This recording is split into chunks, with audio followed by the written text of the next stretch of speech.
Hello and welcome to some Derps Talk About Games. I'm your host, Mango. And I'm your co-host, Buddy.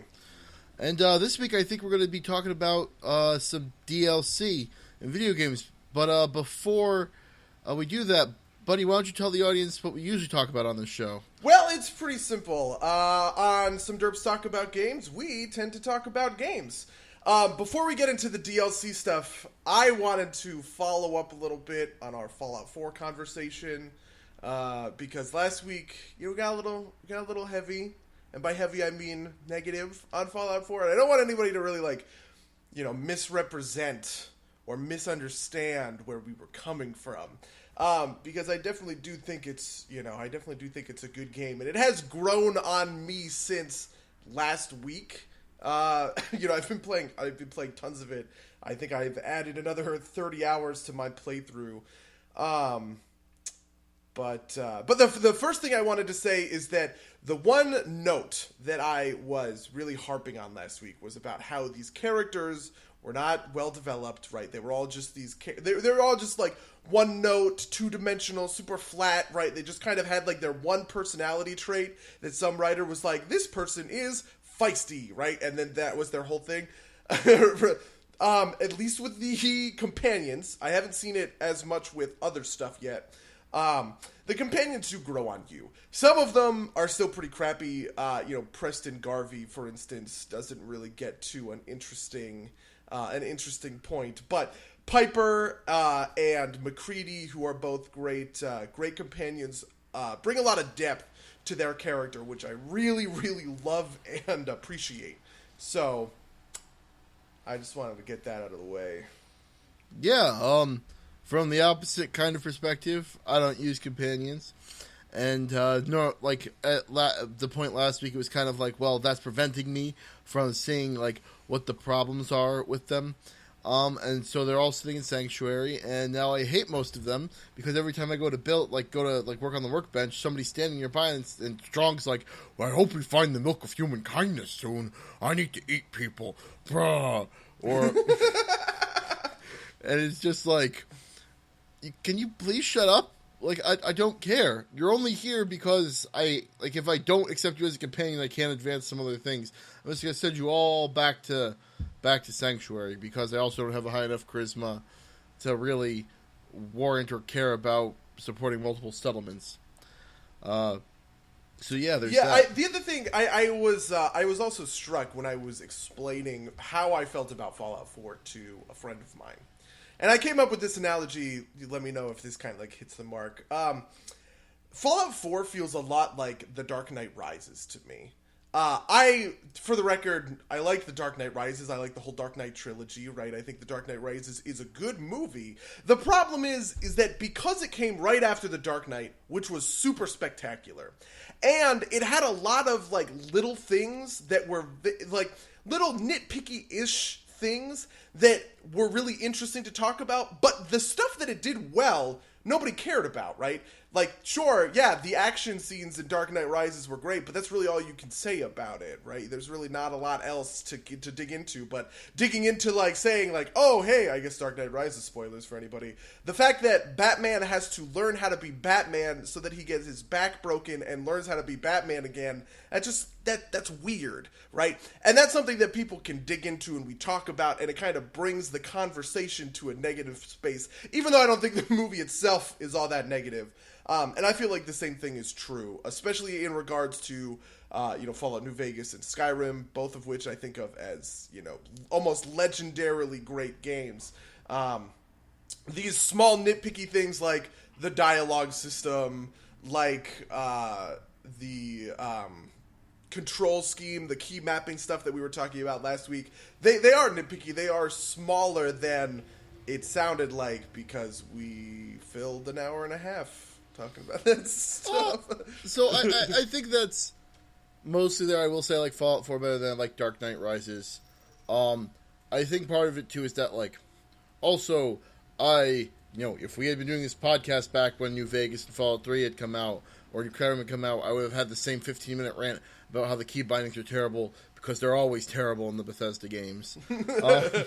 And that's just my personal peeve.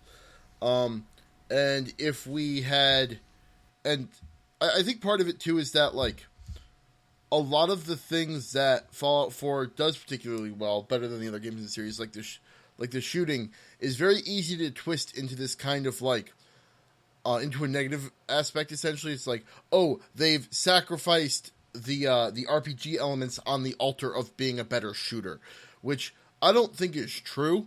But it's a very easy thing to say and a very easy place to get to. And similarly, I'll reiterate my point from last week, which is essentially that, like, yes, I think that you called the dialogue system nitpicky. I don't think that's particularly nitpicky. I think it's a very important thing to talk about. But I will reiterate my point from last week in saying that I'm glad that they tried something new, even if they ultimately missed the mark. There. Yeah. Anyway, that's enough about Fallout 4. We've spent 2 whole podcasts in the first 5 minutes on that.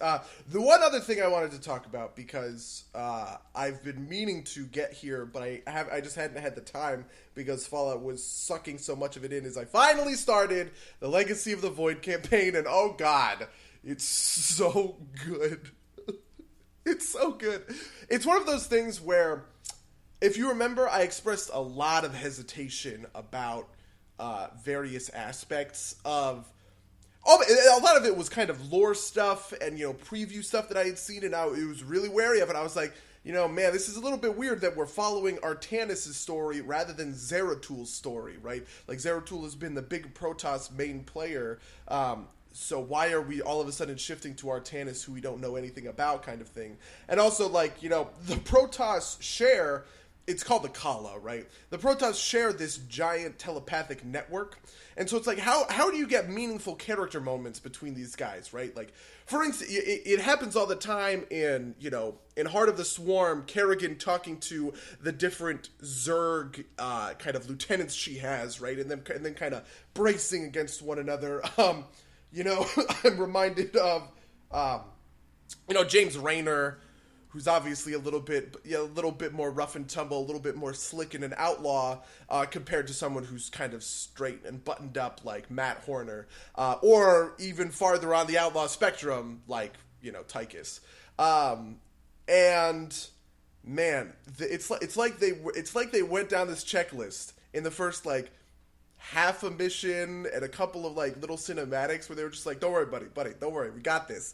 And they just like explained how all of that stuff was going to be just fine. And I don't want to give any spoilers out. I really, really am not going to spoil this for anybody. I just want to say, if you had those same kinds of reservations, God, man, I really need to trust in Blizzard, man.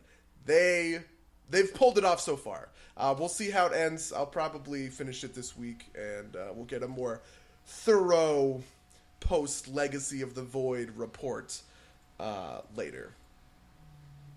Well, that sounds great. I don't care about StarCraft. Yeah. God damn it, Mango!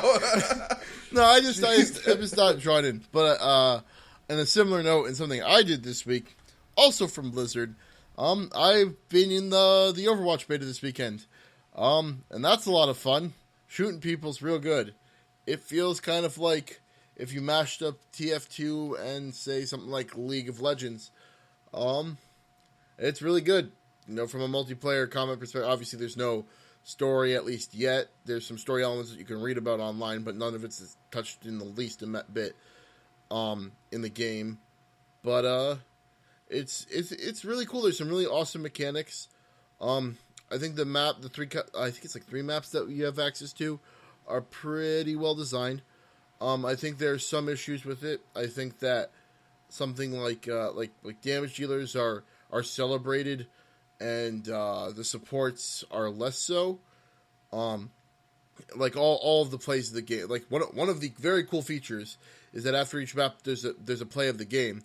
And it's usually a play where there's a big old multi-kill, which, your support or your tank who's soaking damage isn't usually going to get credit for, or isn't going to get, like, one of those multi-kills. And so, like, even if, like, he stands there and absorbs, like, 3,000 points of damage, that doesn't make play of the game. And I think just kind of, like, the general kind of, stereotypical way that these games get played, people want to play more offense than the defense, and so there's often problems getting team composition together properly.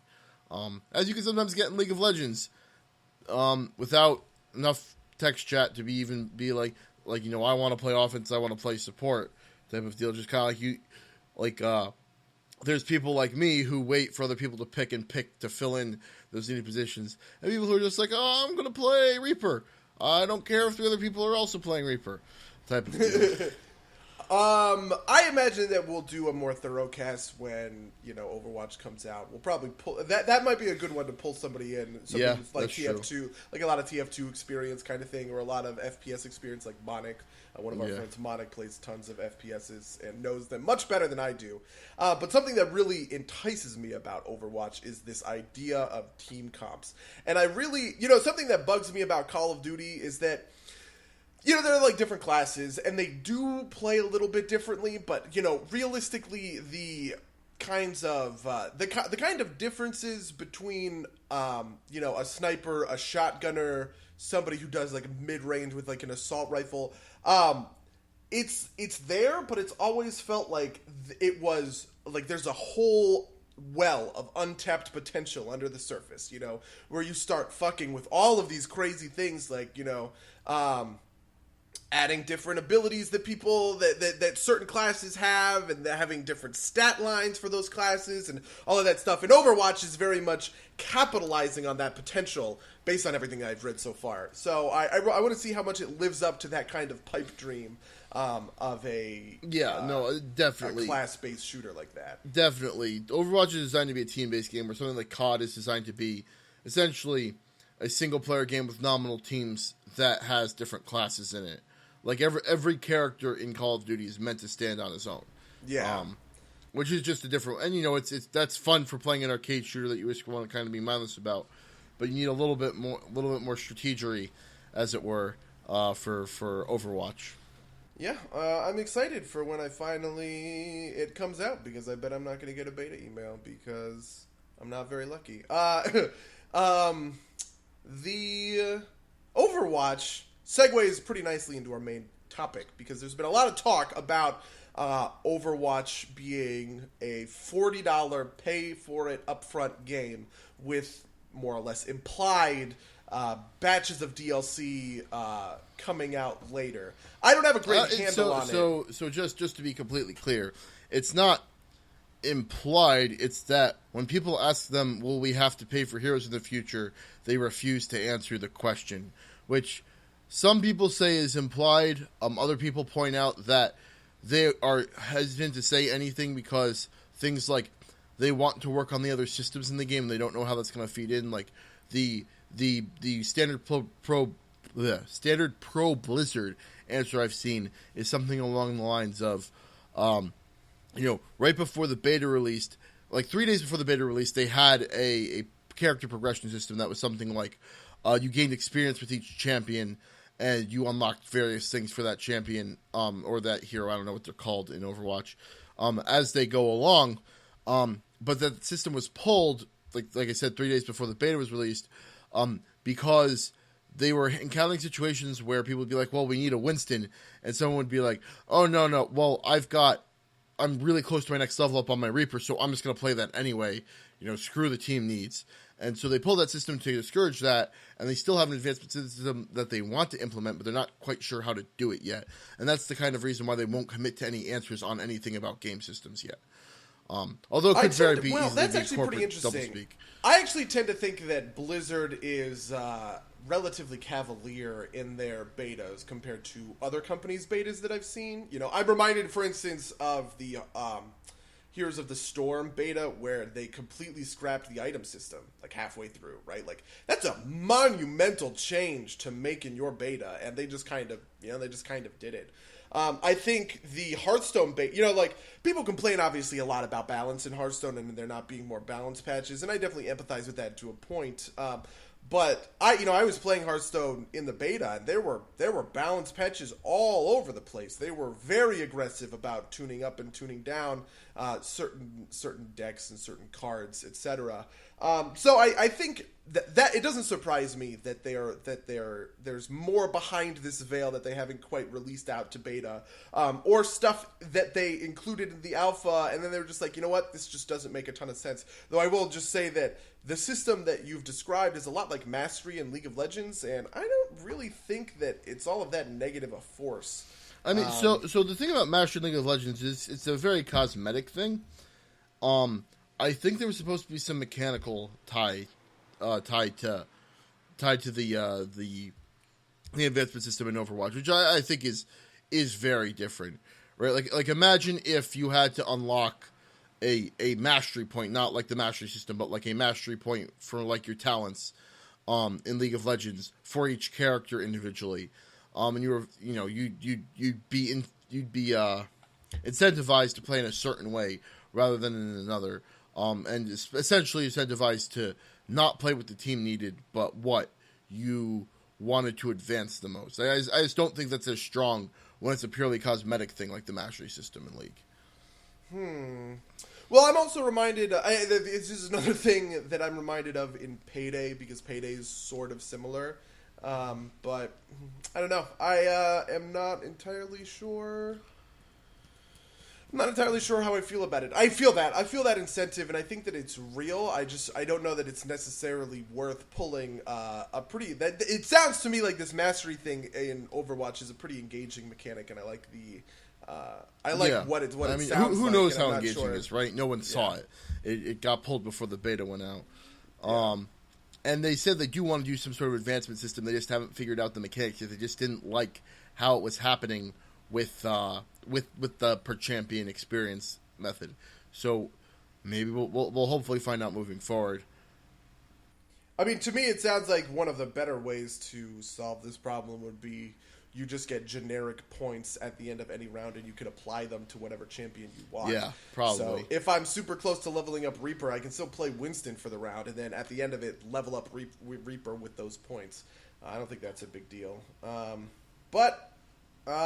Anyway, how do you feel?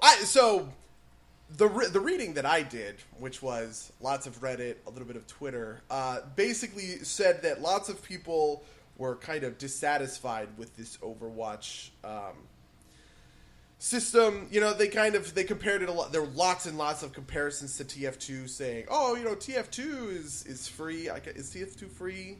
Apparently, it is. TF2 released wasn't free, right? When TF2 released, you had to pay for it. Eventually, it went free to play. I have a hat that said that I paid for it. It's called the proof of purchase. It's that's essentially. Yeah. The comments were a little bit confusing when it got to that stuff, and I've never been a TF2 guy, so I wasn't sure. But yeah, you know, lots of people are kind of saying that $40 price tag is pretty tough up front, and I don't know. Do you have any thoughts? Do you have any feelings? So my feelings in this in a very very general sense are that you have a bunch of people, like, you know, you see people are complaining that it costs $40. I think there's a bunch of people that would have complained if it was a free to play game, like, oh, it's more free to play shit, type of deal. I think that both of those, like, you know, one of those crowds was always going to complain. You were never going to be able to silence them unless you did something like, you know, you can pay $40 up front or free to play and go, which is something like that I think Killer Instinct does. But I don't think that's a model that Blizzard was looking for. I don't think that the free to play model works as well on consoles without everything set up for that. Like, I just don't think that the mechanisms are in place as well for consoles.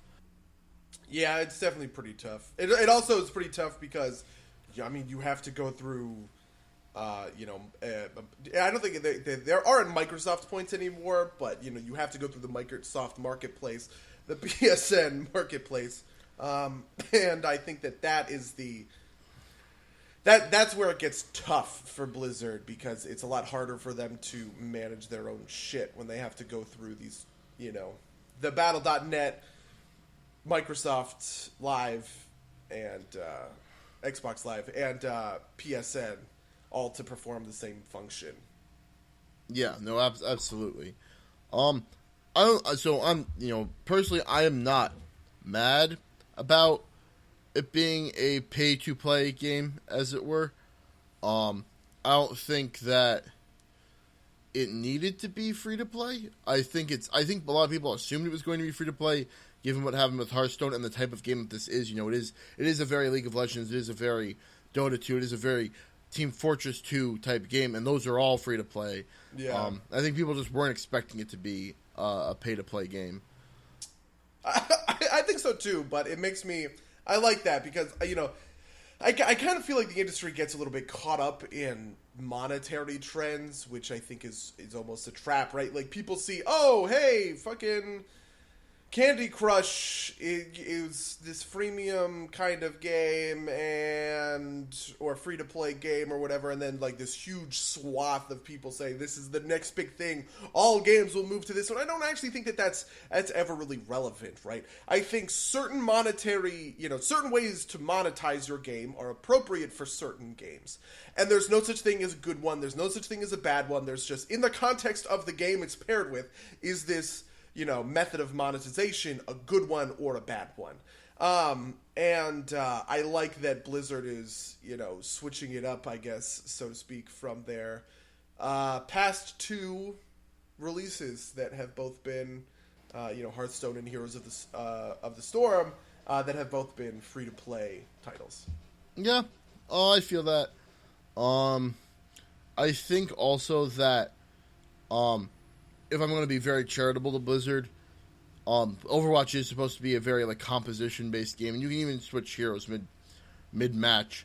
Oh, and wow! So, interesting. I didn't know that. And so if this composition is so important to the root of this game, and you have a limited essentially hero pool, you're not able to kind of hit that kind of composition, right? Maybe your team needs a Winston, but you don't have Winston, so you're SOL type of deal. And I think maybe that's kind of what drove this decision, that they wanted to stress the tactical importance of choosing your heroes carefully and reactively choosing them. And that's just not as possible with a free-to-play model where you buy the champions individually. Yeah, I definitely feel that. That makes a lot of sense to me. If I want to be uncharitable, I will say that this is so they could take $40 from you and then sell you costumes down the road, which they are going to do, but it's like a purely a money grab. $40 guaranteed plus, whatever amount of money they can leech out of you for costumes. To be honest, that kind of stuff doesn't bug me. I like those kinds of models in games like this. For instance, models like that in games with very limited lifespans to me, right? If something like, I don't know, like some like a Telltale game, right?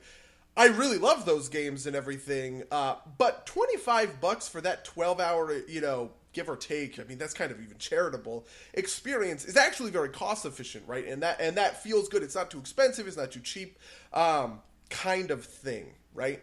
And I think that having with super, super long-term games like this, right, where, Overwatch is a game that you are supposed to sink hundreds of hours into if you're really into this game, right? Well, hypothetically, if you do that for $40 and then there's no DLC, no kind of microtransaction-y stuff to come after it, it feels worse. You know what I mean? It feels worse because there's a lot of, I think, legitimate money on the table that developers are losing, and they not that they have a right to it, but that they really should capitalize it on that. And I don't think it's unfair for them to do so in games like those, that hit 200 hours played without a ton of problems. And so I like that model. I think that model is smart and encompasses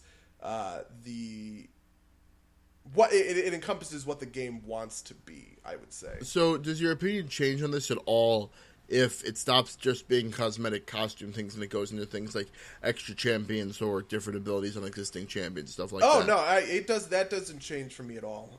I mean, so this is a lot like Payday, actually. Payday has a very similar system. The base game itself is $20 or whatever, but there is a ton of, $5 DLC or whatever. So that the full price of the game is probably somewhere around $80. But I like it because, I can say, hey, let's play Payday to somebody. We can get the base game for $20, or generally speaking, $5, because I swear to God, they put that game on sale every 2 weeks. It's ridiculous. and then we can play a couple of games. They can get a feel for it, right? So that it's still, the investment is there. The developers have their cash for it, but that DLC that you add into, I've played 160 hours of Payday, and it was very important to me to get all of the extra unlocked weapons that come with that DLC, right? But for somebody who isn't as into the game, like you, for instance, it's not like you had to pay $80 in order to play the base experience for the game. You might have to pay $80 to play the highest level of the game, right? Like to participate in the metagame. But at that point, you're already starting to crest into that's the period where you're cresting into the kind of player that I'm talking about, right? Like the super dedicated player. And yeah, I don't know. It's also one of those things that, like I said, it depends on the context of the game. There are certain games that do this that would bug the fuck out of me. And there are certain games that do this that do bug the fuck out of me. But I don't think, Payday is kind of the model. And when I look at Overwatch, I see a very similar kind of thing. And I think that it'll more or less kind of come down in that vein. Okay, I think that makes a lot of sense. I think there's also a perfect segue. You were talking about the regular DLCs for Payday, and the most recent thing that happened for Payday is, of course, microtransactions. Ooh, are you ready? I hate this because we're going to lose all of our listeners because I'm about to defend these microtransactions. Okay. I mean, I've got, as you've said, I'm not huge into the game, but I've got some arguments from the other side that are even in a theoretical nature. So, why don't you say your piece then? Well, okay, so here's the thing. I don't think, these things, they're not perfect, right? There's obviously lots of pieces to this. So just for the listeners who don't know, can you go over what the model actually is, or what? Sure. I just want to preempt that I'm not. There are plenty of problems, and I'm sure we're going to agree on a lot of stuff that was done wrong in how these microtransactions were both implemented and kind of the underlying monetization of them. But here's a brief history lesson. Every year, Payday 2's been out for 4 years, 3 years maybe. No, I think it's 4 years. Every year, they come out with a 2-week event called Crime Fest, and Crime Fest is this big annual update for the game where, for 12 days, Monday through Saturday, for these 2 weeks, every day new content gets released, like new heists, new heisters, DLC, free guns, all this other stuff. This year, during Crime Fest, the day one update was the implementation of a system called the Black Market.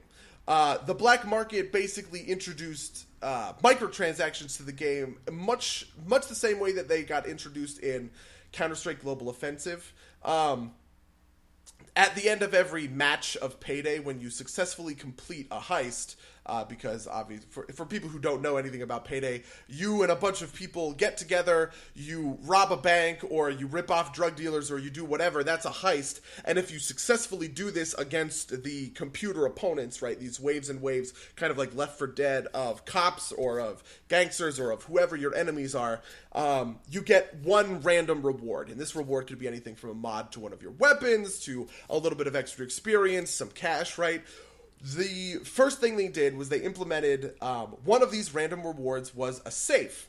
But the safe doesn't do anything for you unless you have a drill for that safe. And you can purchase a drill for that safe for $2.50 off of the Steam Marketplace. There's our microtransaction. The way that, or what the safe does is, if you unlock the safe with your purchased drill, you get a weapon skin. The weapon skins come in a wide variety of rarities. You only get one per safe. Super common weapon skins just change the look of your weapon, and that's it.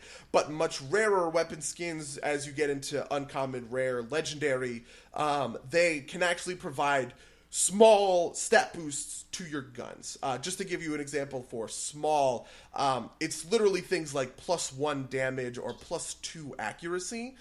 In fact, one of the things that they did as part of this update was expand some of the statistics so that the numbers could be incrementally smaller on these stat boosting skins. But yes, some of these skins do boost stats.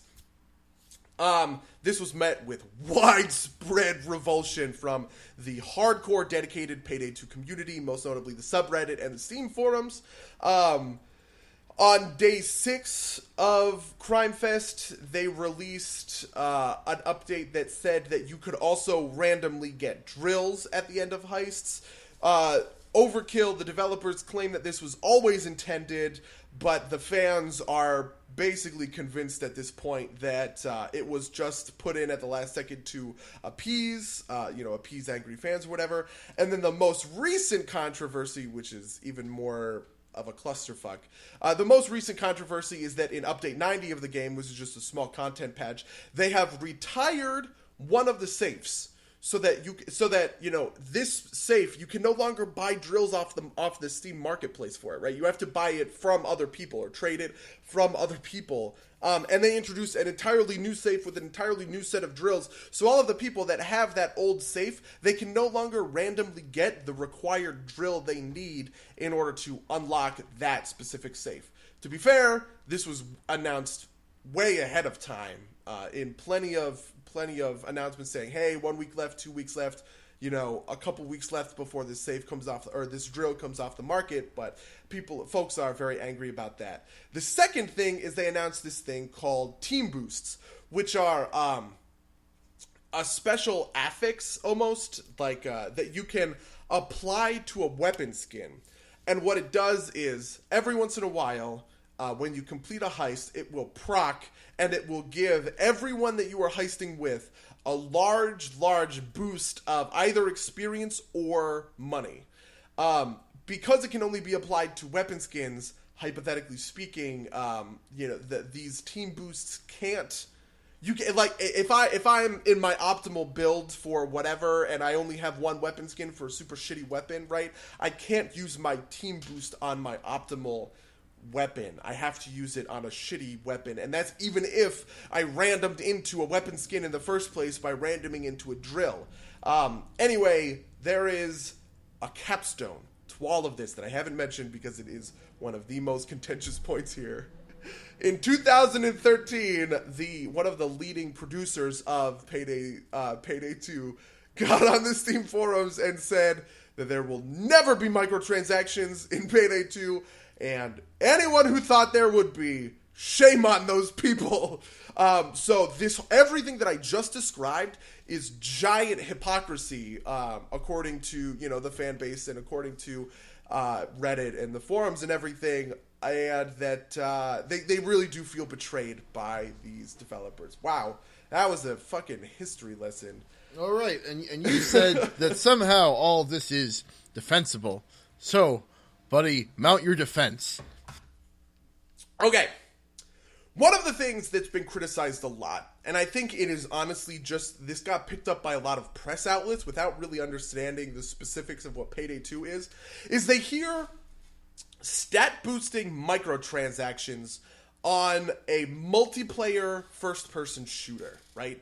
And I legitimately corrected articles about this because I saw it misrepresented. It was compared very much to the sense of CSGO, Call of Duty, right? Like, the default thing that you think of when you say multiplayer first-person shooter is competitive, right? PvP. So that somebody has spent a bunch of money on the game, gotten a stat-boosting weapon, and they're using it in PvP to kill you a bunch. That's not true. There is no PvP mode in Payday 2 whatsoever. So the only negative that comes with someone else on your team, like someone else having a stat-boosting weapon, is none, really. There is no negative. You have a higher chance of completing your mission because this guy is incrementally a little bit better than he would be without this weapon. And because it's a cooperative game, and it's just not something people think about. That detail, I think, is really missed and important to kind of address. So I would agree with that, but just very quickly, is there a ranking system in Payday? I actually never paid attention while I was playing. No. So there's well, no ranking. Okay, so this is kind of where it gets muddy. There is not a ranking system. It's not like, for instance, Diablo 3, right, where there's a ranking in seasons and stuff like that. There's no ranking system whatsoever, but unofficially there kind of is, right? Like the high level, it's not official through Overkill, but apparently Overkill kind of endorses this aspect of the game, which is kind of a head scratcher. They're also looking to implement some form of not PvP, but in some way competitive Payday 2, which I really don't understand.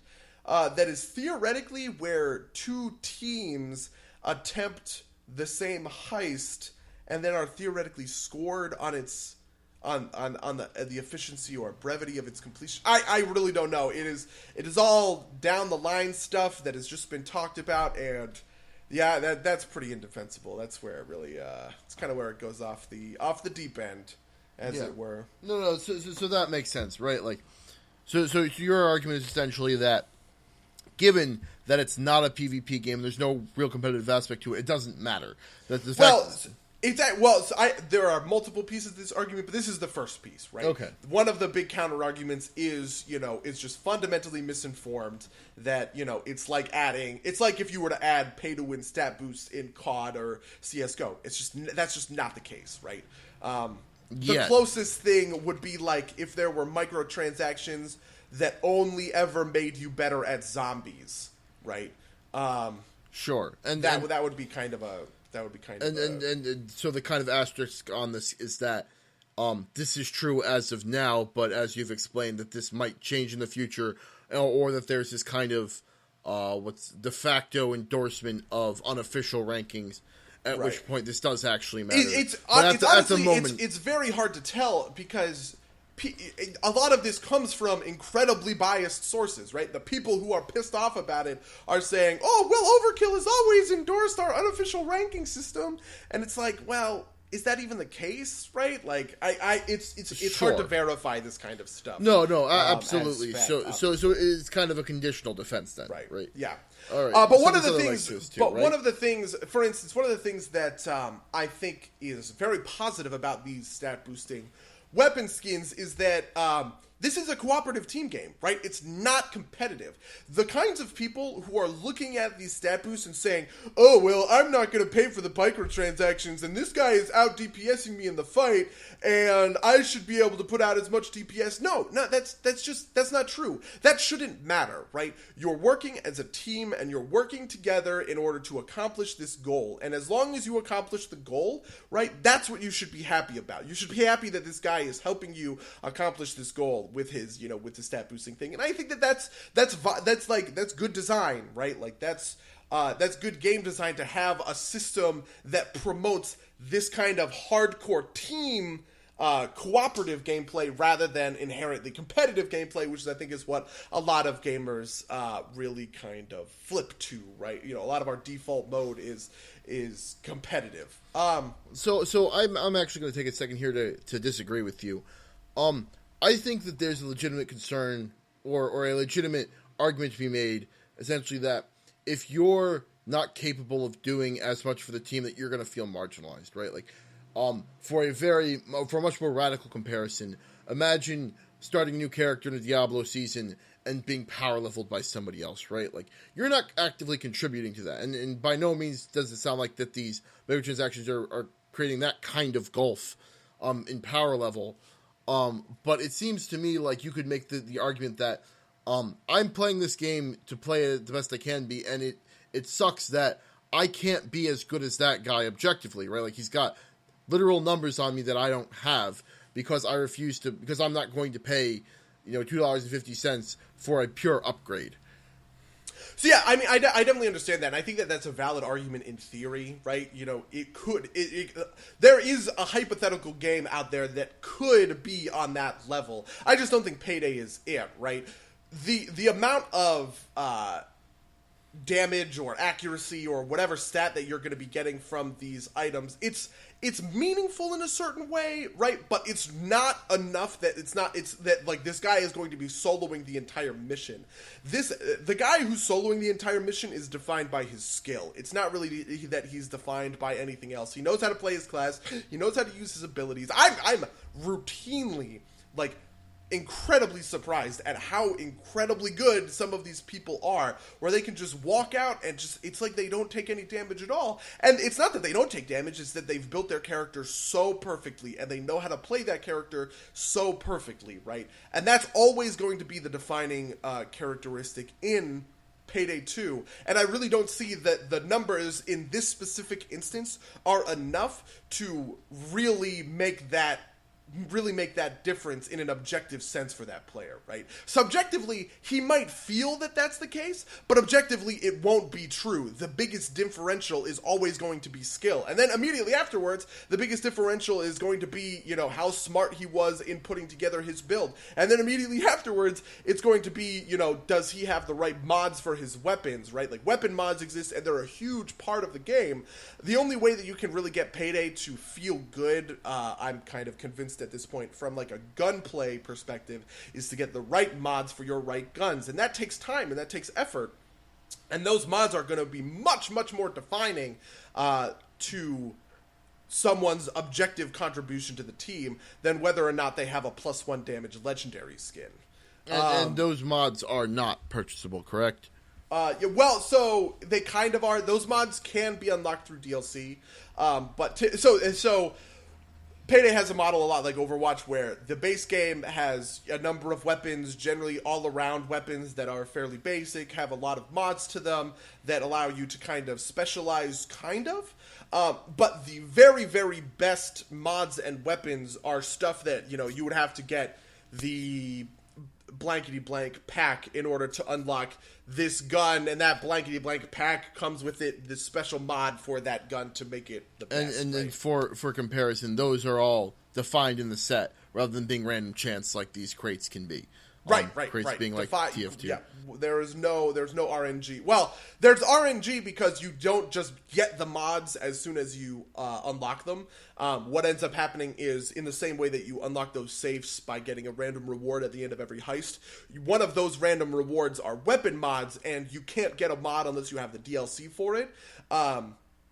By the way, there are ways to get mods more focused ways by doing kind of a daily quest where you complete a heist in a certain way, and then at the end of that heist, you can choose one mod for that weapon. But the point is, if you want to get mod X, you do that by buying the $5 DLC, and it will be in that $5 DLC at some point. It might take you a little while. It's not like you have to spend $250 and be like, oh, I got the wrong one. Let me spend another $250 and see if I get the right one. Correct. 100%. That is correct. And the only other thing I would like to point out is that you said it's like Overwatch, but we haven't had any details confirmed about Overwatch. That's so true. That's true.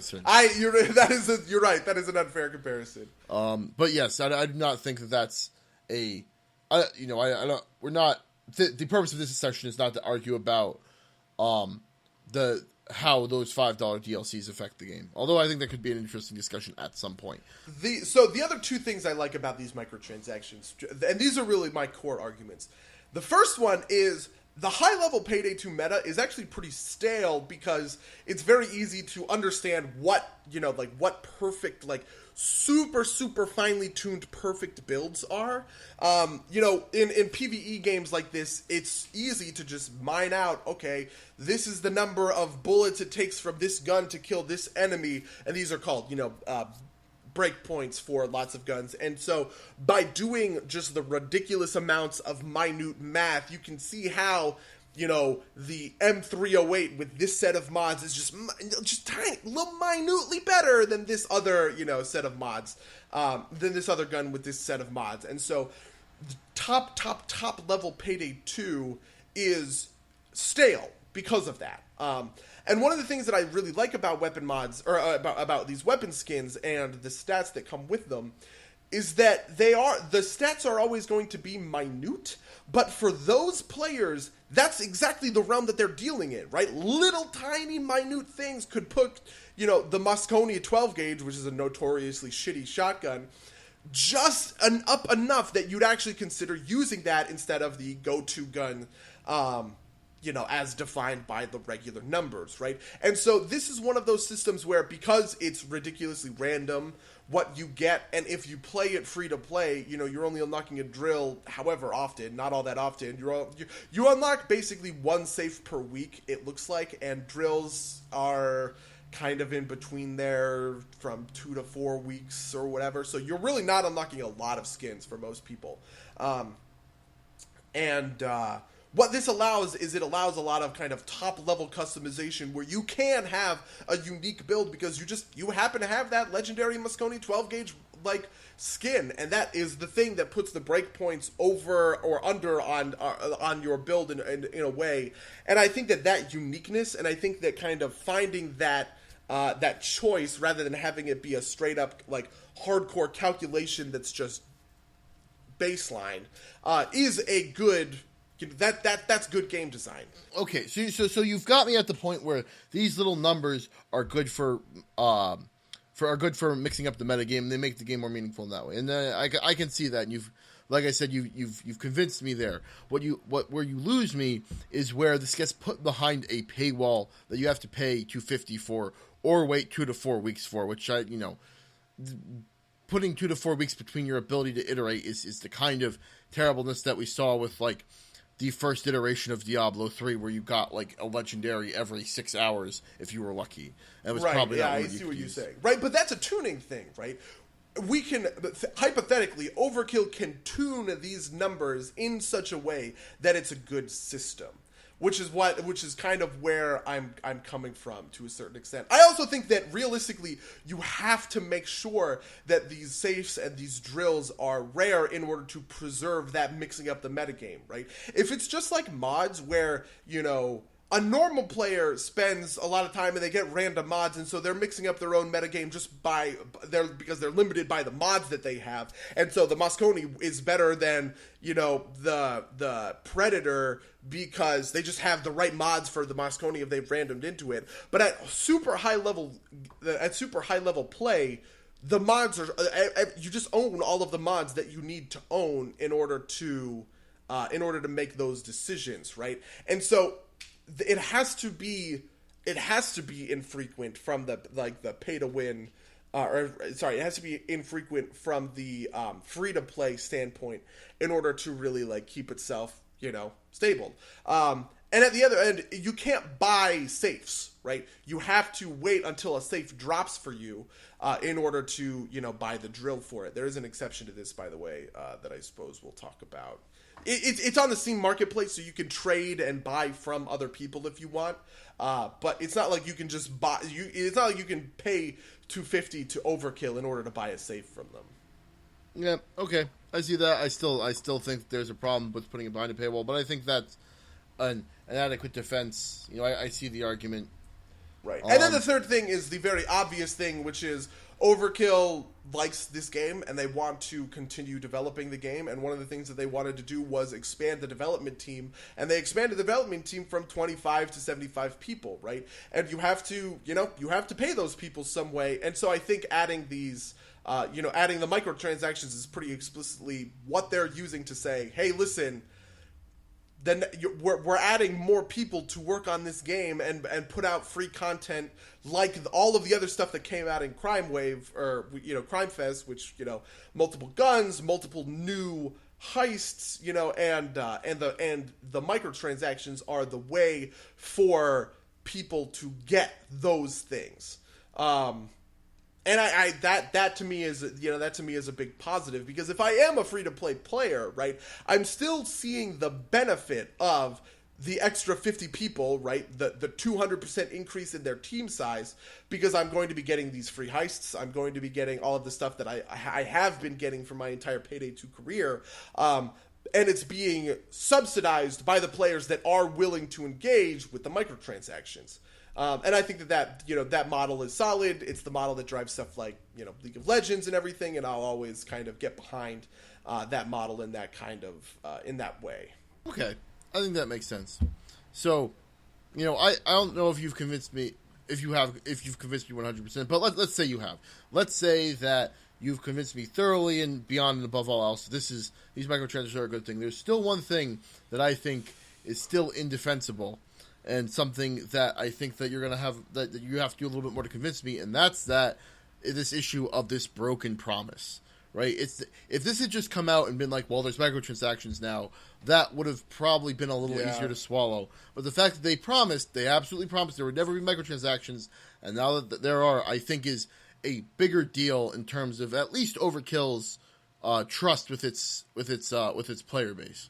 And how do you kind of defend this broken promise? So I think that this is just kind of an internal lie. Like certain people are going to defend, be able to say okay, and certain people aren't, right?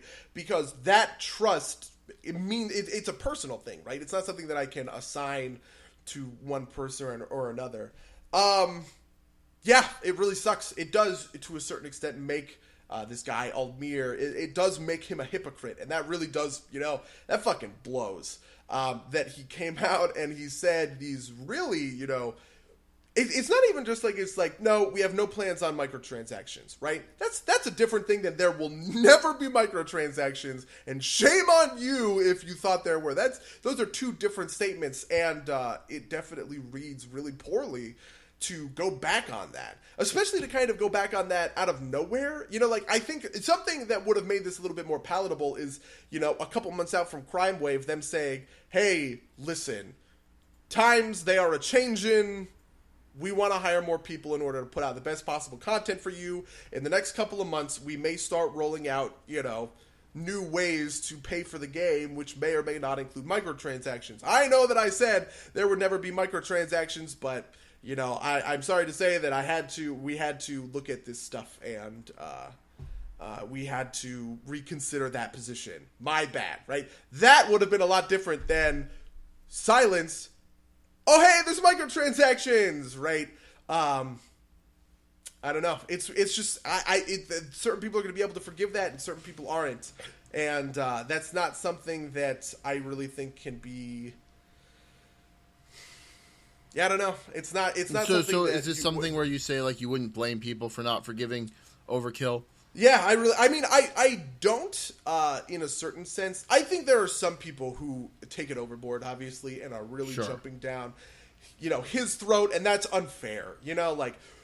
Yes, to a certain extent, being a hypocrite sucks, and bringing out that distrust in me sucks, but that doesn't give me the right. It's a two wrongs don't make a right kind of thing, right? Just because Almir has decided to be a shitter doesn't mean that you get to be a shitter to him in return, if you want to view it from that perspective. But, if somebody were to say to me, you know what? I've lost my faith in Overkill, right? I thought that we weren't going to have microtransactions. I was really happy with the game as it was. And I can't trust Overkill enough to continue playing the game. I'm dropping Payday 2 forever, right? That's pretty fair. There's not a lot I can really, it's not like I can change that person's mind, I think. In the same way that I don't really think that somebody could say, Almir is a gigantic hypocrite. How can you still keep playing this game? That person could just say, hey, listen, I understand that he said this stuff, but I never really paid enough attention to it anyway. I have more than enough money to spend on these drills, and I think they make my guns look neat. I'm gonna fucking pay these microtransactions, right? I think that that is a similarly fair stance to take, and it's not like this person is, betraying any kind of larger principle in taking that stance. Okay, I think that's fair. And I think the important thing to acknowledge there is that, people have different opinions. Yeah, that's definitely true. But yeah, it's all about your personal breakpoint as to what's acceptable and what's not. And, people are going to screw up, and, game companies obviously aren't perfect. Yeah. I also think it's one of those things where it's like, and I don't think there's anybody that's like, everything Overkill done has been good. Nobody can make that point, right? But I think there's been a lot of people who are making the point of everything Overkill has done has been bad, and I think that that's unfair. You know what I mean? There's good and there's bad in this, and whether the good outweighs the bad is something that's really going to come down to, a person's personal principles, right? I understand that people change their mind, and so Almir saying something 2 years ago in the context of his company, changing, and, people higher up in management telling him to break this news to the plate. I can empathize with that position. That's a tough position. I can get behind it, and I can say, you know what? I see the good that's coming of these microtransactions, and I'm willing to forgive this bad thing. And I think that there are the people who are the opposites that are like, I can't believe you did this to me. I don't see how microtransactions are enough to outweigh that shit that you just fed to me. I do think a big part of this is the fact that it was kind of apropos of nothing, right? Yeah. There was no apology. There was no, forewarning, anything that would have softened. They also haven't really handled it great afterwards, right? This whole teams boost thing. Which, the team boost thing is also a part of this, by the way, because the team boost thing falls into my second point from earlier, which is that, well, I have a regular weapon skin for my Moscone 12 gauge, but I know that my, Rheinfeld 880 is the better gun to be using here. Am I going to use my weapon skin on the Moscone and be a little bit worse in the mission, but give my team, this team boost at the end of it, that kind of adds to the choice that you can make in order to diversify these builds, right? I think that aspect of team boost is great, but just like, adding these new safes and having safes expire in your inventory by like pulling the drills off the market, that stuff I think is also pretty negative and isn't well done. So, like guys, it's not just hypocrisy versus not hypocrisy. It's a combination of a couple of good things and a couple of bad things, and kind of putting that all in a sieve and seeing where it shakes out. Yeah, no, I think that's fair. And I think that talking about communication with your fan base is a good segue into the next story I wanted to talk about, which is that of the Forces of Chaos being a pre-order bonus for Total Warhammer. This one I have very, very deep feelings on. So I'm going to lay out the story because I will be the defender of Creative Assembly. I don't know if you will as well. In this. Oh, interesting. Well, yeah, I am 100% in Creative Assembly's camp, but go for it. So, the story is essentially that Creative Assembly. So there's this game coming out. It's Total War Warhammer. And it's going to come with 4 races: the dwarves, the humans, the vampire lords, and the greenskins. And they had planned to do DLC for new races. It's also going to be 3 games, which you all introduce new races. They're all going to be standalone, but you can also, if you buy them all, I think you can play them all in the different campaigns. It will be. I think they used the term, or maybe somebody else used the term, integrated expansion was the term that I saw that I really liked. Yeah, that makes sense. Which is that, it's an expansion. If you buy the second game, you can just play the second game and it's fine. But if you buy the first game, they kind of lock together like puzzle pieces, and you can play both kind of simultaneously. Sure. And so, part of what's happening is that they announced for the first game, the pre-order bonus is you get the Chaos race for free, which was not going to be is not part of the core races as they exist. And you have to pay for them with money if you're not pre-ordered the game. Now, the controversy here comes from the fact that it kind of came out, and there's always this kind of thing with day one DLC or pre-order DLC, which is that, this is obviously cut content. They already had it, and they decided, no, this isn't going to be in the game. We're going to rub our greedy fingers together, and we're going to charge the player base, ha type of deal.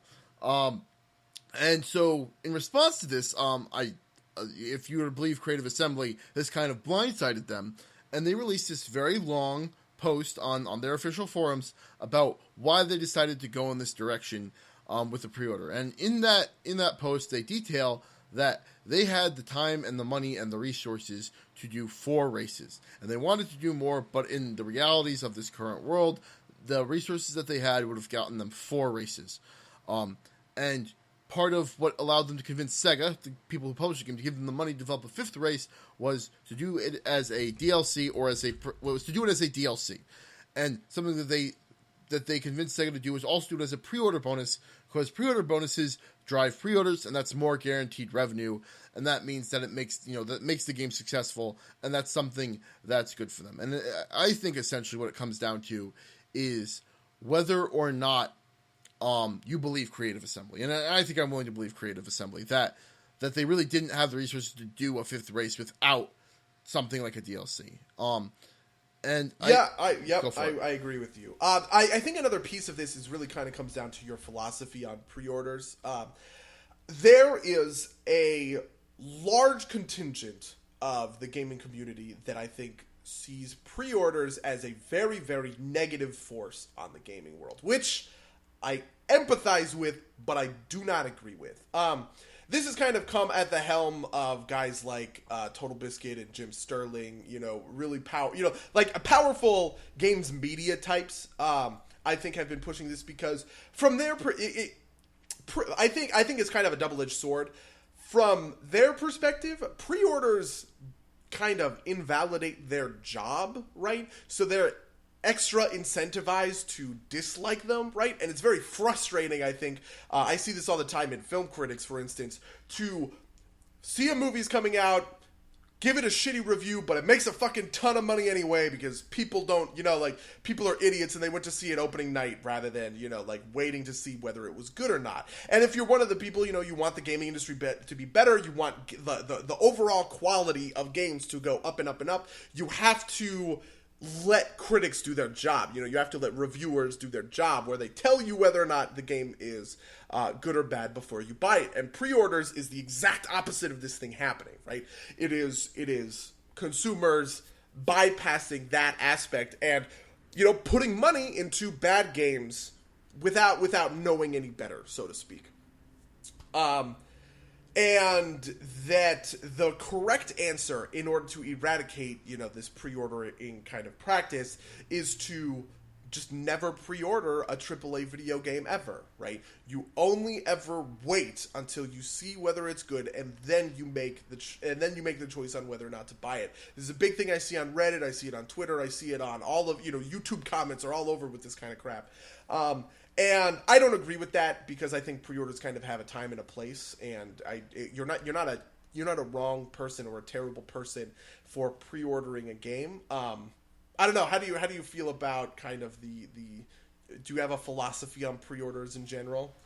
So I think the attitude you have to approach it with is that a pre-order is essentially a measure of trust that you put into a developer in the same kind of way that a Kickstarter or any type of payment before a physical product is out is. It's like, I trust Bethesda to make Fallout 4 well. I trust Creative Assembly to make Total War well. And that sometimes that trust is misplaced, right? Like Rome 2 was not great on launch, had a lot of issues. And maybe I don't want to give my money to them. And I think the real crux of the issue comes to the fact that the pre-order bonus is kind of like a I don't want to call it a tease, but it's kind of like a they're trying to buy your trust, right? Like a bribe, right? Yeah, they're trying to bribe you. Yeah. You can trust us. See, we will give you fancy toys if you trust us, rather than any sort of rather than a direct indication of quality, which it would be hard to do that in the first place. Yeah, definitely. And I think that there's two ways to look at this specific one. I think that there's some pre-order DLCs that I don't like. The ones I tend to be the most okay with are cosmetic ones that are like, if you pre-order, you get something that doesn't really affect the gameplay. I know a lot of people personally don't like, say the type of DLCs where you get extra items at the beginning that make the game super easy from early on. A lot of people hate those. I personally also dislike them, but at the end of the day, you can also just not use those items if you don't want to essentially ruin your early game experience. But yeah, I want to put a pin in that, by the way, because I think that touches on another more complete kind of philosophy about DLC in general that I'd like to address. But let's finish this pre-order stuff first, because I think I'm with you basically on this track. So for this particular instance, for the Chaos Warriors in Total War Warhammer, I think that I can believe Creative Assembly when they say this is a DLC race, and as a bonus to the community, anybody who pre-orders gets it for free, right? Like this is not like a pre-order thing, because it's also available for purchase from day one as well. This is not a pre-order DLC per se. It's a regular DLC that you happen to get for free if you pre-order. And I think if you believe that, then that's a much easier pill to swallow, as it were. Right? Well, I also think that at the end of the day, even if they didn't put out this story, I think it's easy to... Creative Assembly never misled you. It's not like they said there were going to be 5 races, all of a sudden 4 races base game, 1 with the pre-order, right? That would have been some bullshit. But they, from the very beginning, were super clear. There are going to be 4 races in the base game, and there are going to be DLC races included, right? I never feel misled or like Creative Assembly has lied to me here by telling me that, okay, we have a pre-order bonus. It's this extra fifth race. They've always told me that there's going to be one-off DLC races. This is a DLC race that happens to come with a pre-order. This is entirely in keeping with what they've advertised so far. Sure, and a lot of people have also said, if they had released the game in February and in June had stated, hey, Chaos Warriors, even if it was ready in February, nobody would have batted an eye type of deal. And I want to stress this kind of bonus aspect, or like this kind of it's day one DLC that you can purchase as well issue, because I think a lot of the negative opinion on some of this stuff comes from the type of day one DLC where it's like an extra mission and you can't buy that extra mission on your own until like a year later, right? I think maybe Deus Ex had something like that. I know a couple games have had this where like the pre-order stuff is not available until much later, and if that's real content, that's kind of like a big middle finger to your players. Just to segue into some other stuff, how do you feel about there was a huge hubbub when Mass Effect 3 came out because there was on-disc DLC. Street Fighter has also had plenty of problems with this where, the data for a fighter is on the disc that you buy, but you need to get the DLC in order to unlock it. Do you have an opinion about that kind of stuff? I don't think the bits being on the disc make a difference, ultimately. I think I understand the argument there, which is essentially like if you've done it early enough that the bits can be on the disc, that means that you could have released it with the base game, and then you're essentially just trying to get more money out of your players. But I think that that's kind of ignorant of the realities of the cost of game development in this day and age. As people would like to point out, games have been $60 for a very long time now. Games have been $60, I think, since we were like kids. And I remember actually in the PlayStation 2 era when the Jump was made in the middle of the PlayStation 2 era. Xbox One, like base Xbox that was released in 2000, GameCube and PlayStation 2, they made the jump from $50 to $60. Right. Yeah, and what's been advancing faster than the price of video games? Inflation. And so that $60 isn't worth as much as it was when that price drop happened, which was like, 15 years ago at this point? Yeah, for real. So that, I think the kind of realities there kind of make sense. Like, I understand that a game is no longer, especially with the age of the internet, so part of the reason that DLC wasn't a thing earlier is because we didn't have the internet, or at least not in the kind of capacity that we do now, where you can distribute all sorts of shit digitally. And I think that games nowadays, especially AAA games, are not release-only products, right? Like, the plan for the game is the game at release plus the season of content, right? Like the content that comes as part of the lifespan of the game. And I think that developers rely a lot on that in order to make the type of money that they need to make in order to finance games of this level. And so interesting. I don't really view it that way, but go on. Oh, I would say I just don't. I don't feel that bits on I don't think the fact that the bits are on the disc is a meaningful distinction. And I do buy the argument that that I believe 100% that there have been cases where there's been content that has specifically been cut to be put in DLC, and I think there's some.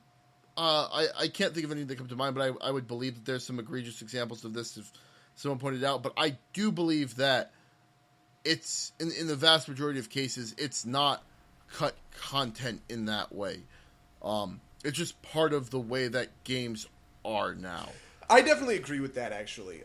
In the sense of, I think there are egregious examples of cut content. I think Mass Effect 3 is a great one, right? The day one pre-order bonus DLC that came with that game, which was, an extra companion or party member. It was pretty clearly cut content. It was, it was on the disc. You could have.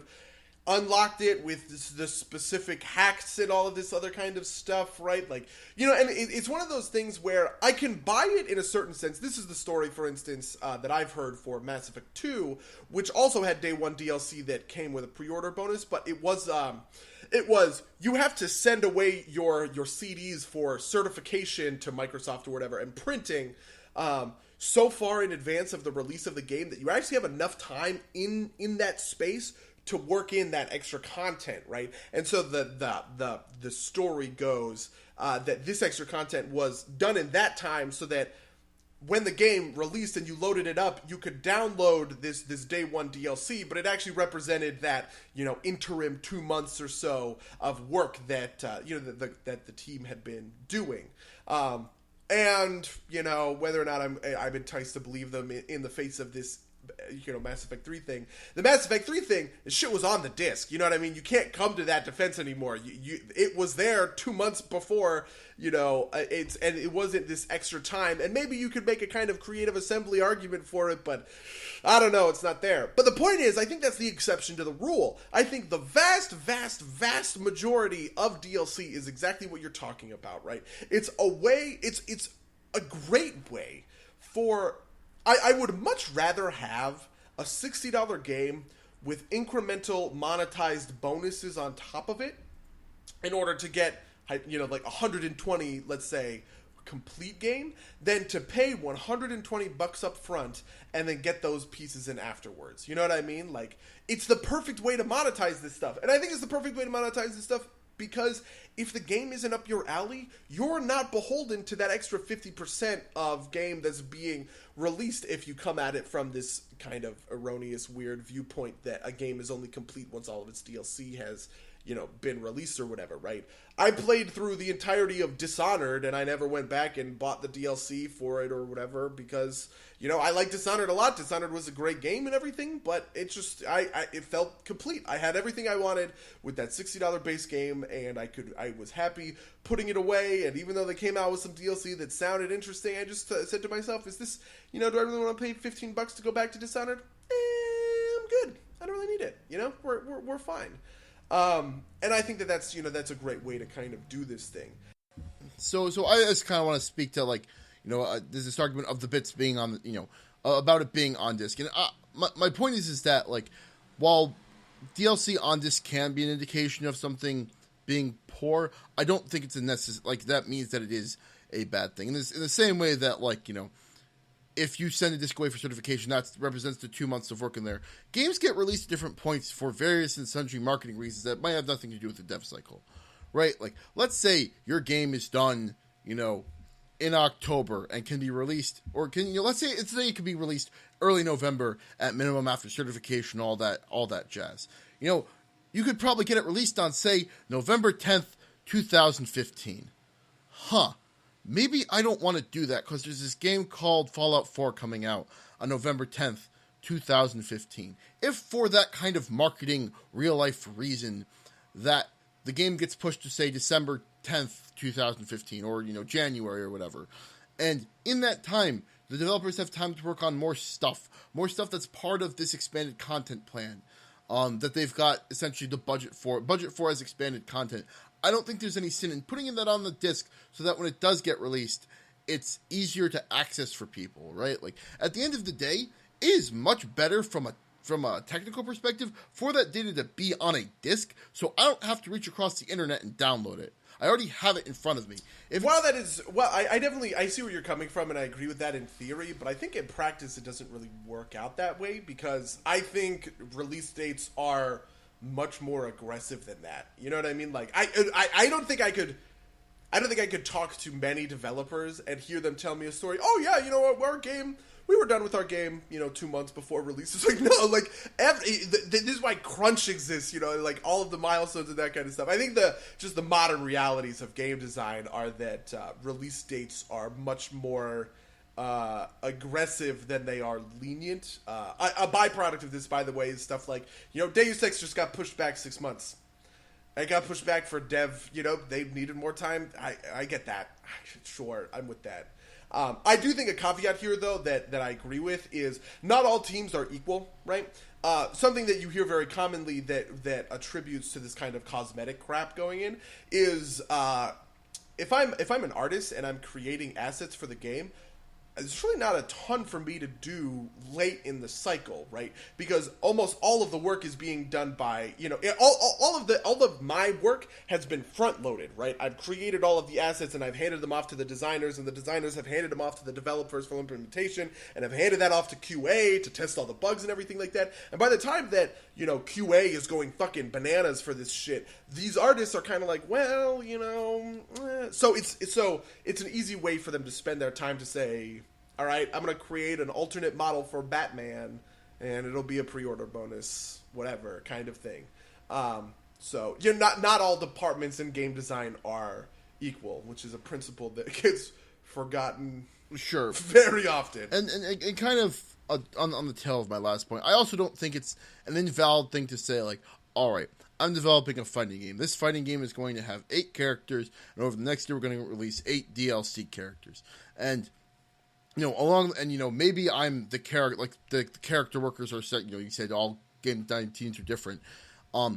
Maybe those 8 characters get done relatively quickly, and there's a bunch of stuff to be done in kind of engine building or scene building or whatever. And by the time that everything's packed up and ready to go, you've managed to finish another 2 characters.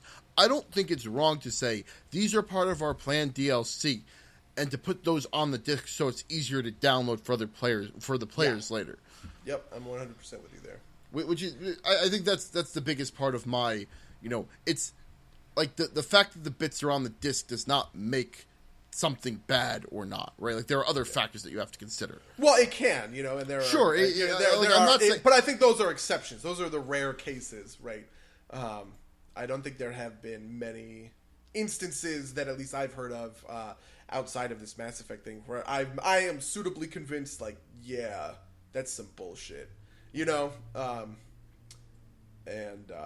just kind of want to ask a quick question about your overall philosophy when it comes to this stuff. I think that there's no right answer to this. It's just kind of a perspective thing. But I view that $60 game as the 100% game, no matter what. For instance, this has become a big deal right now with the Star Wars Battlefront release. 2 guys who are typically movie critics. The first one is Jeremy Johns. The second one is Chris Stuckman. Have both put out reviews basically condemning Battlefront because they think it's bullshit that you pay $60 for the game and then there's an expectation that you pay another $50 for the season pass to get all of the incremental DLC, and finally at the end of that, you're going to have 100% game. That is going to be the completed game that you should have gotten on November 10th. I think that's erroneous, and I think that's wrong, because my perspective has always been that whatever gets released for that $60, that's 100% game. And everything I get after that fact, when I bought Skyrim, right, that was 100% game. And then all of a sudden you get, okay, here's my Vampire DLC, and then the Dragonborn DLC, and then the Homestead DLC, and that's 20% extra game, and 20% extra game, and 10% extra game, right? And at the end of it, that's 150% game, if that makes sense. Those are bonuses, those are extras to the game, and that whether or not that 100% was complete is kind of its own thing. How do you feel like philosophically about that concept? So I think it depends heavily on the game.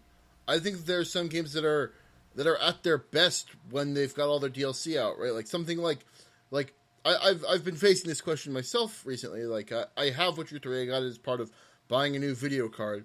I played it for a little while, and part of me wants to wait the year or so for all the DLC to come out so I can experience the entirety of the game. Like, I feel like a lot of like the Mass Effects and the Witchers, maybe not Skyrim, but like so there are some games where you add missions that are essentially at midway content point, right? That are things that you would have to start a new game in order to experience properly, and that they're good content in order to have the best experience with the game. I need to wait for all that DLC comes out before I sink my teeth into it. On the other hand, there are games like Dishonored, where all the DLC is either like the Dunwall City Trials, which are essentially just like skill games. They're not really anything story. Or the second DLC is you play as a different character doing different things, and so it's this kind of own separate campaign. And I think those, Dishonored Vanilla was 100% game, and that those missions, those extra pieces were 115, 140, 150% on after that. But interesting. But you would say that The Witcher 3 right now is 75% game. Well, I expect it to be, right? Like this is something that you have to look backwards to see, right? Like I would say that the Mass Effect games were 75% on release. Interesting. Mass Effect 2 being the one game that I played all the way through first, and I played most of the way through a second time after all the DLC came out. And I feel that is an intriguing idea. Like I think the Shadow Broker DLC was an excellent piece of DLC. I think it really made the game a lot better, and I experienced that my first time around. It was only because I was trying to do a complete playthrough from 1 through 3, which I never finished. For various sundry reasons, that I got to see the Shadow Broker DLC, and I feel as though I missed, that was a piece that was missing from my first playthrough of the game. Especially when it brings in things like, it's Liara, who is an instrumental character from the first game, and stuff like that. So, it's actually kind of interesting because I agree with you in a certain sense, but I still kind of disagree. Mass Effect 2, I've played through Mass Effect 2 so many times. But the very first time I played through Mass Effect 2, I didn't play with any DLC. I played through it normally. And I came to the, functional same conclusion, right? As soon as I played it, and this is one of the reasons why it's my favorite game of all time, right? Like, as soon as I finished that game, I just got it, right? Like I got everything that they were going for and all of these, and it was one of those first, it's like the first time, somebody reads like literature in high school and they get all of like the thematic stuff, like all of the little crap that their English teachers have constantly been telling them is there, but they never see, right? That's kind of what it was like when I first played Mass Effect 2, but I played that without the DLC. And now I've played that game through like 5 or 6 times afterwards, right? It is my favorite game of all time. And at this point, it would feel really weird for me to do a vanilla playthrough without doing any of the DLC content. But it's also one of those things where I've been through the game so many times at this point that I understand that the objective best version of the game disincludes certain pieces of DLC, right? Because, the 2 companion DLCs, those are worth it. The loyalty missions from those companions are really good, really interesting, definitely added in. Mucho good stuff. The Shadow Broker stuff, 100% worth it. Fills in a great... Not really... I didn't really view it as much of a whole as it was just kind of like, like a little loose thread that sometimes these kinds of loose threads get picked up in sequels, but this time it happened to be picked up in DLC. And then there was DLC that is just like the Firewalker DLC where you run around in the New Mako and it's like... Who cares? Who cares about this shit, right? It doesn't add anything. If anything, it just slows down a well-paced game. Same thing can be said for the Overlord DLC, which I also thought was middling and a kind of uninteresting at best. The third piece of DLC that came out with that game that I am blanking on is only really important if you plan on playing. It is the bridge between Mass Effect 2 and Mass Effect 3, but it doesn't make Mass Effect 2 any better. It just kind of smooths over that transition. And so if I was recommending to somebody play Mass Effect 2 and play it with this set of DLC to experience the very best version of it, it would be that kind of weird hodgepodge, right? Where neither the, vanilla no DLC version and the complete all DLC version of the game is really the best ultimate version of the game that I would like to see. And I think that's it adds some weird stuff, and I don't think there's a right answer to this. I just think people are going to have different, they're going to come down on different and I think places. I think part of this is also kind of a product of me personally getting older and not having as much time to play video games. When I play through Witcher 3, I want to play through it all, and I never want to have to play through it again, right? Like, not that it's a good game by all accounts. The little bit I have played, it's excellent.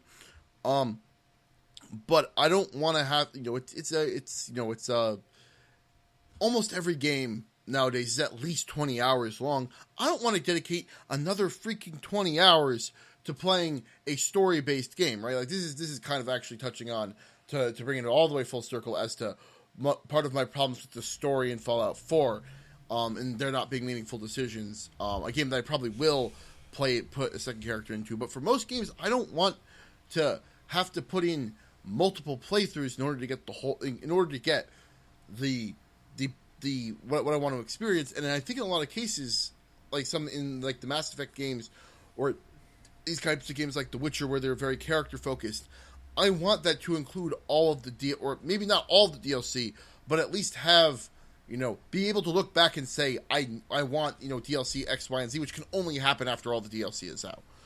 And I think that's a big part of why I feel that the best way to, or, like what the game is, like I say Mass Effect, I would say that your theoretical best Mass Effect 2 playthrough, even with, 3/4 of the DLC, that's the 100% version of the game. And you can only figure out that that's the 100% version of the game when you're at the end point where there's no more DLC coming out. Yeah, I definitely feel that. One completely random thing that I actually wanted to get your perspective on, because I think this is really where we get into the thick of it. How do you feel about pay to win? Just like a monetization plan of pay to win. And like, how would you define that term? What do you think about it? All this other kind of stuff. Okay, so pay to win is when you give money for an advantage, like a non-aesthetic, a meaningful, competitive advantage, and it makes you do better. For games that are PvE completely, for games that are not even like, I'm going to add the caveat that it also has to be for games that are non-cooperative PvE. They're single-player experiences. Pay to win, not the end of the world. If you want to pay money instead of experiencing the content, like you've got more money than time, as is the case with a lot of young adults at this point, go for it. I'm not going to say that that's a bad thing. Any competitive game, pay to win is anathema to a real competitive game. And even a cooperative game. Cooperative game, it's a little bit more murky, but it bothers, like, essentially, it matters to a degree, right? Like we were talking about with Payday 2, right? Like a couple percentage points, I would consider those skins to be a form of pay to win. Right. And a pay to win in kind of its worst form, in that it's randomized. You can't even guarantee that you get the stats you want to pay to win for. Sure. You have to, but it seems so minute that it's probably not a huge deal. But for things like, for being able to pay for a larger margin, for being able to pay to essentially kind of dominate, or to be base competitive, or like to get a higher spot in official rankings, I think that's also terrible. And I don't like that. Cool. The caveat I'm going to add to this, though, is that there are some things that some people might call pay to win that I don't consider pay to win. Something like a new champion in League of Legends. A new champion in League of Legends does not require you to buy it, and just because it may or may not be a more powerful hero on release because of balancing issues, I do not consider that pay to win. You wouldn't necessarily. This is an argument I get seen thrown around kind of lazily, and I think that's why it doesn't hold up to me personally. But something people say is, a League of Legends player isn't a champion, right? It is a player, and so getting a new champion on release, it makes that player incrementally better because he all of a sudden has an extra option that the other person doesn't have. Does that argument hold any sway with you at all? If the game had 7 champions and you bought the 8th one, and it was this 5-on-5 format, maybe. But this game has enough. But League of Legends specifically has enough champions, and most games have enough champions. That's not an issue. And even like to bring it back, those kind of like numbers in like the tens rather than in the dozens, or rather like the numbers in the singles. Like Street Fighter is going to release with I think 8 to 10 characters and have 4 more DLC ones come out, and I don't think that's pay to win either, because I don't think I don't think having that option is enough of a power. It's a matter of degree. Yeah, I don't think having that option is enough of a power spike to make it considered be broken or pay to win. Interesting. I actually I agree with that. It's just not. I always approach it from the perspective of, yes, theoretically, this person has more options than you, but also, like, no. As far as I'm concerned, there will never be a released champion in League of Legends. If I have 100 games on Yasuo and they release a new champion, and my first game on this new champion, it's not going to be better than my Yasuo, right? Because you need to put the time into this thing. And I think that time is really what kind of throws this whole thing out the window, because there's really no such thing as, like, a new champion gets released and it's instantly, added to somebody's. They've got to put the time into it and learn it just like anybody else. And I think that really kind of drives this whole thing down. And I think that obviously applies to fighting games as well. Yeah, you need to put the time in to get your Urian up to speed. But what's your opinion on pay to win? If we can. It's actually pretty similar to yours. I was expecting a little bit more. The pay to win, I feel like, is something that comes with a lot of vitriol. And honestly, I would have agreed with it if 3 years ago, maybe. But I actually experienced my very first instance of good, positive pay to win, and it was a 100. It was 180. I completely I'm on the other side of it because. I was playing Dragon Age 2, and I played through Dragon Age 2 all the way through, normally. Obviously it's an RPG, so one of the pieces of that game is managing inventory, and it's also a game where you have 3 companions with you constantly, and I like switching companions out a lot, and so making sure that my companions were at their optimal builds, it took a lot of time and effort for me to make sure that they were, like, equipped with the right items and everything like that. This is also true for Dragon Age Origins and Inquisition, by the way, but a little bit mitigated for other reasons. And this is fun and engaging to a certain extent, right? Like, part of, obviously I like RPGs, and part of the reason I like RPGs is because of this kind of stuff, right? But I started my second playthrough, and it just, all of a sudden, this system that was engaging the first time around, it was super fucking tedious the second time around. And I knew that they had released a couple of item packs, and one of the things, and these item packs were legit pay to win, right? They were items that were almost always better than the items that you or your companions would have had equipped when you get them. The companion ones actually level with the companions, so you equip them to your companions, and they are always best in slot for that companion, right? Like, super textbook pay-to-win stuff. But I actually got them because I was just like, dude, like, the last thing I want to fucking do is spend 15 minutes, like, micromanaging these motherfuckers' inventories, when I'm not replaying this game to... do the inventory management mini game again. I'm replaying this game to see the story from another perspective, right? And to interrogate these characters from a different angle. And all of this just ridiculous item crap is getting in the way. And so this pay-to-win DLC that they released in obviously a single-player game, like you mentioned, this pay-to-win DLC that they released actually made my game experience better because it decreased the amount of tedium that I had to deal with in order to get what I really wanted out of it. And I thought that was a really, really great implementation of this kind of, monetization. And it's one of those things that became the baseline for, earlier in the podcast when I said, I don't think there's such thing as a fundamentally bad way to monetize your game. It only matters in the context of the game itself, right? And if you're going to put the same system in Call of Duty or... whatever, then it's inherently bad, right? Because it's competitive multiplayer. But it's never going to bug me in Dragon Age 2. And in fact, it was a big help to me in Dragon Age 2. For me, it's a lot like cheating, right? Like, cheating a single-player game, that's your game. Who gives a shit, right? Like, I'm not going to get angry at you. Like, if that's the way you like to play the game, that's what you do, right? Like, it's not for me to say, you are enjoying your game wrong. That's funny. But yeah. But yeah. Anyway, I think we've kind of addressed the. I think we've addressed it pretty thoroughly. We're over our usual time.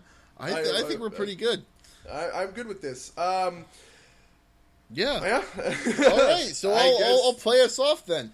This has been some Derps Talk about games. If you would like to let us know why we're wrong and why should we be enjoying our games differently, you can email us at somederpsplaygames@gmail.com or leave a comment on the SoundCloud. You can also watch us play D&D at some twitch.tv/somederpsplaygames. We might get some other stuff up there at some point, but that's our official Twitch channel. No D&D this week due to the holidays. Hopefully resuming next week now that when everybody from those groups is back at their computers and on the internet. Did you have anything you wanted to pimp, buddy? I don't really have all that much I want to pimp, but yeah, we're going to be a little bit light this week just because it is Thanksgiving. However, hopefully we will come out with our regularly scheduled cast because Mango and I will we'll actually be in the same place because we're going to eat Thanksgiving with our friend Mark from the other episode. Who knows? Maybe we'll have a special guest who I just accidentally spoiled for maybe whatever. Anyway, thanks for listening, everyone, and I guess tune in next week. Yeah, tune in next week. Good night, everyone.